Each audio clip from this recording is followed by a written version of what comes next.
যদি ভগবান এমন কষ্ট আমাদের দেয়, আমরা ভগবানকে ডাকবো না?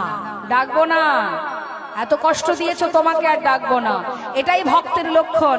এই জন্য লীলা কথা শুনতে হয়, এই জন্য কৃষ্ণ কথা শুনতে হয়, যে কাকে প্রকৃত ভক্ত বলে।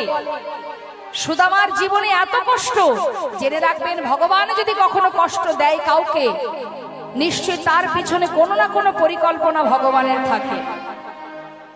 আর সেই পরিকল্পনা অনুযায়ী সেই ভক্তকে কষ্ট দিতে দিতে দিতে দিতে তার জন্য বিশাল একটা উপহার তিনি রেখে দেন। কিন্তু সেই পর্যন্ত অপেক্ষা করে আমরা থাকতে পারি না। আমাদের চিত্ত বড় চঞ্চল মা, যেন মনে হয় আজকেরটা আজকে পেলেই ভালো হতো।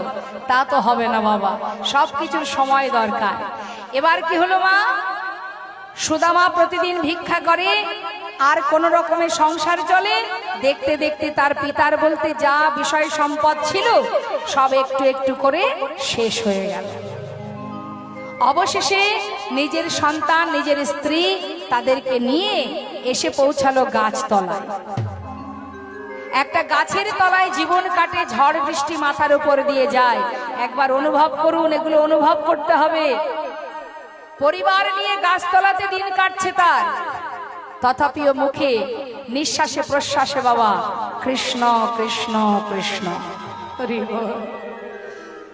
কেমন ভজন দেখুন, কাকে বলে ভক্তি।